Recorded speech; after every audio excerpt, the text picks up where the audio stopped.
My son would not stop crying. My son would not stop crying. I sat in the living room alone.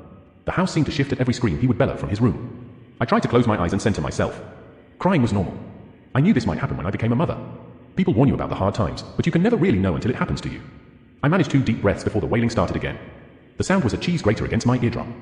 It was something about the high-pitched nature of the crying. So damn desperate. So needy. I was no longer an individual person. I was the host for this fucking parasite. This disgusting mess of cells that nearly tore me apart when I gave birth to him. I loved him once.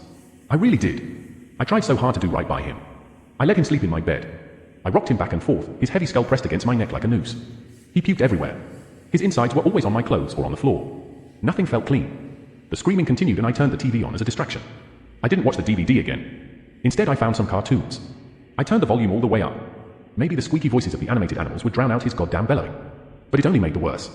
The lady mouse on TV smiled and did a little dance while the boy animals watched and clapped. I turned it off. Suddenly there was a knock on the door. I froze. Even though I despised his crying, I didn't want to go check on my son. And I didn't want anyone else to either. I just wanted him to rot in his room and cry until his feeble vocal cords crumbled. But it might be the cops. I couldn't hide for long. By neglecting his cries I might have made the situation worse. That fucking bastard. That useless waste of an egg and sperm. I got up slowly, smoothing my house dress as I rose. I walked to the door. With a deep breath I checked the peephole. It wasn't the cops. It was Oriana, home from school. I must have lost track of the time. I enthusiastically opened the door and took her in my arms. She felt so good. So alive and healthy.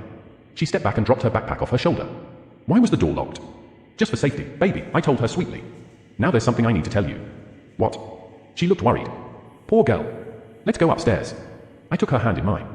My son's screams were quieter now but still very audible. Oriana seemed scared. Her little fingers held on so tight. We climbed the stairs and walked towards my son's room. Oriana stopped.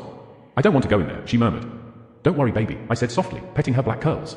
You won't ever have to after today. I guess okay, she replied, squeezing my hand again. We entered the musty room. Bottles of beer scattered the floor like cockroaches. On the bed lay my son, covered in his own blood. The shotgun blast to the stomach had revealed his intestines but hadn't killed him. He looked up at us with nearly dead eyes. His arms held his organs inside his body. His toes were cut off, lined up neat on the bedside table.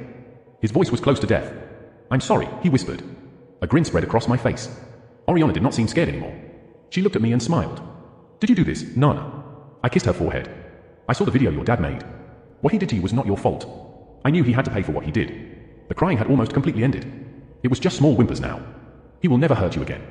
Motherhood is not always easy. Sometimes you have to do things that hurt your child. On the flip side, being a grandmother is simple. Oriana is the only good thing that worthless, disgusting mass of flesh ever did for the world. And I intend to keep her safe.